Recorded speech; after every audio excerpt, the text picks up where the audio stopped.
Good morning everyone. HPS 2022 का mains का result out हुआ है और 44 एस्पिरेंट्स को जो है इंटरव्यू की कॉल आई है। तो इसी के लिए हम लोग एक इंटरव्यू प्रोग्राम आप लोगों के लिए लेकर आए हैं। इस इंटरव्यू प्रोग्राम में 4 अलग अलग स्टेप्स या फेजेस रहेंगे। पहला फेज क्या है कि हम लोगों ने जब हम इंटरव्यू देने जाते हैं तो बिफोर गोइंग टू इंटरव्यू एक डिटेल्ड एप्लीकेशन फॉर्म जिसको डैफ बोला जाता है, उसी डैफ में से जनरली आपसे सवाल पूछे जाते हैं, क्योंकि डैफ के अंदर आपके बारे में आपकी डिटेल्ड इंफॉर्मेशन, आपकी एकेडमिक इंफॉर्मेशन रहती है, आपके इंटरेस्ट, आपकी हॉबीज, आपकी अपने बारे में क्या असेसमेंट है, आपके ऑप्शनल क्या रहे थे, सारी तमाम बातें उसी के अंदर लिखी होती है। तो मैक्सिमम क्वेश्चन वहीं से ही पुटअप किए जाते हैं। सेकंड टाइप के क्वेश्चन इंटरव्यू में रहते हैं, जो ये तो आपकी पर्सनल प्रोफाइल से बेस्ड क्वेश्चन है। सेकंड टाइप के क्वेश्चन रहते हैं ओपिनियन बेस्ड क्वेश्चन। इस बार जो इंटरव्यू पैनल है वो जनरली ओपिनियन बेस्ड क्वेश्चंस को ज्यादा पूछा है रेदर देन फैक्ट्स। तो ओपिनियन बेस्ड क्वेश्चन बहुत ज्यादा मैटर करते हैं, क्योंकि ओपिनियन बेस्ड क्वेश्चन में आपकी डेप्थ को देखा जाता है, नॉलेज की, आपके सोचने की कितनी ज्यादा वाइड क्षमता है ना, आपके होराइजन की विड्थ को देखा जाता है, ये एक तरीका है। थर्ड पार्ट रहता है जिसमें थोड़ा सा करंट अवेयरनेस को देखा जाता है, तो करंट इवेंट्स को जनरली टच किया जाता है। तो ये 3 चीजें जनरली आपसे पूछी जाती हैं इंटरव्यू के अंदर, इसको स्ट्रक्चर्ड करना पड़ता है। फोर्थ पार्ट होता है आप जिस तरह से दिख रहे हैं, जो आपकी फिजिकल पर्सनैलिटी है, और आपका वर्बल और नॉन वर्बल कम्युनिकेशन कैसा है। नॉन वर्बल कम्युनिकेशन क्या होता है, वर्बल तो बोल के किया जाता है, तो आपके बोलने का अंदाज कैसा है, टोन कैसा है, पिच कैसा है, इन सारी चीजों को ऑब्जर्व किया जाता है। दूसरा है non verbal communication. Non verbal है आप उठते बैठते, हैंड मूवमेंट्स कैसी है, आई मूवमेंट कैसी है, और आपका फेस कितना, आपका हेड कितना ज्यादा बैलेंस्ड है व्हाइल आंसरिंग द क्वेश्चन। तो ये सारी कई सारी चीजें देखी जाती है। तो इस तरीके से आपकी पूरी असेसमेंट इंटरव्यू में की जाती है, इसलिए इसको पर्सनैलिटी टेस्ट बोला जाता है rather than interview. Interview generally आपका इंटरव्यू एक कंपनी लेगी जिसने आपकी नॉलेज को देखा जाता है, लेकिन यहां पे जो है आपकी पर्सनैलिटी को चेक किया जाता है। तो ये it is a personality test, PT इसलिए इसको बोला जाता है। पर्सनैलिटी में ओवरऑल आपका जजमेंट की जाती है। उसी के लिए हमने 4 सेशन में इसको डिवाइड किया है, क्योंकि इसके इतने सारे नुक एंड कॉर्नर्स हैं कि हर नुआंसेस को सपोर्ट करना बहुत जरूरी है। पहला सेशन रहेगा आपका, दूसरा सेशन जिसमें इंटरव्यू होगा, फिर एक सेशन, फिर एक इंटरव्यू। ये जो सेशंस हैं first and third, in sessions में आपको जूम के थ्रू कनेक्ट किया जाएगा, इन दोनों ही सेशंस में, और 2 मॉक इंटरव्यूज इसके अंदर रखे गए। जिस बच्चे पे, जैसे पिछली बार भी कई सारे स्टूडेंट हमारे पास आए थे इंटरव्यू के लिए, जिनकी पर्सनैलिटी पे ज्यादा काम करने की जरूरत थी, उनको 2 बार भी इंटरव्यू के लिए बुलाया गया। बाकियों को इंटरव्यू की इतनी जरूरत नहीं थी, बिल्कुल रिफाइंड थे, उनको एक दफे ही इंटरव्यू में बुलाया गया। राइट, अब जैसे पहला जो आपका सेशन है वो 21 अप्रैल, ये फ्राइडे का दिन है, 21 अप्रैल को होगा। ये सेशन जूम के थ्रू कंडक्ट किया जाएगा।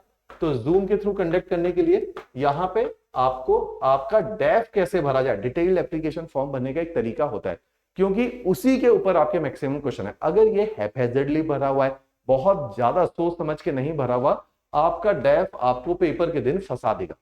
अगर आपने अच्छे से डैफ नहीं भरा हुआ, मैक्सिमम अगर उसके अंदर एक ऑर्डर नहीं है, एक सिस्टम नहीं है, और वो आपकी पर्सनैलिटी को बहुत अच्छे, आपकी पर्सनैलिटी की स्ट्रेंथ को बहुत अच्छे से वहां नहीं प्रेजेंट कर पाया, तो ये आपको वहां फंसाएगा। तो इस डैफ को भरना बहुत इंपॉर्टेंट है अच्छे से। तो डैफ के ऊपर एक सेशन रहेगा, how to fill your DAF. Friday को ये सेशन है।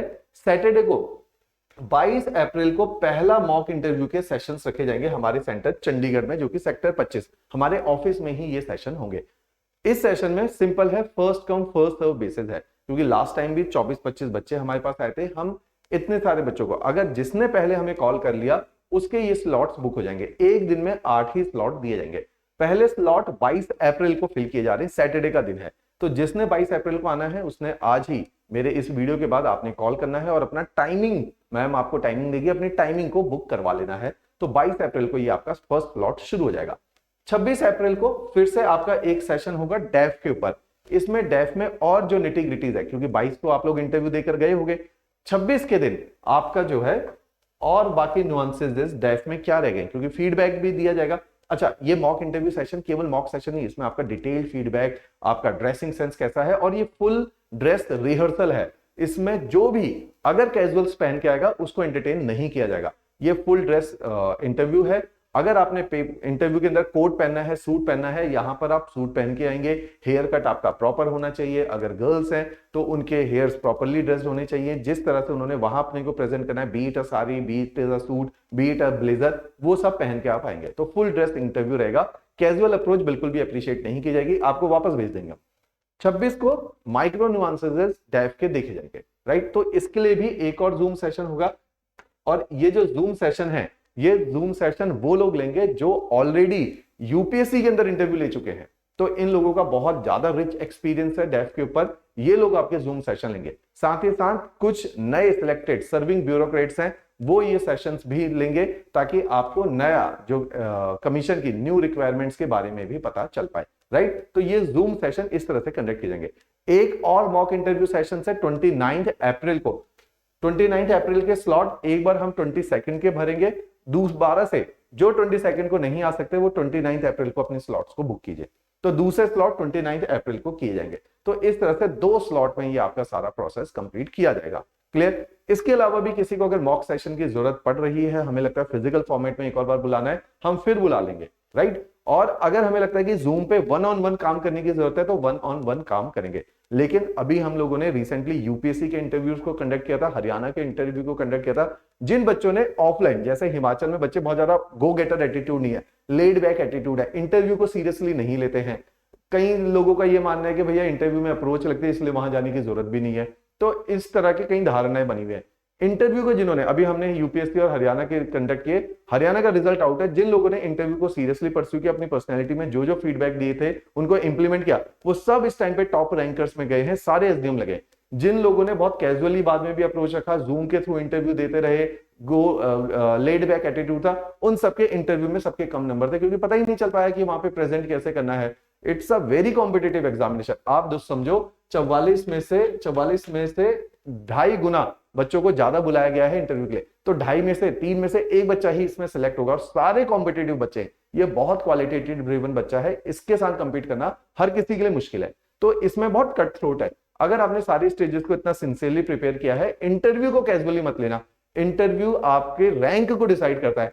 एक खराब इंटरव्यू आपको दोबारा इस पेपर के प्रोसेस में डाल देगा, राइट। इसको सीरियसली आप लोगों ने परस्यू करना है। तो आप लोगों ने, हमारे ऑफिशियल नंबर आप लोगों के पास है ही, ये नंबर, इस पे कॉल करके अपना 22 के स्लॉट्स बुक करवा लेने हैं पहले ही।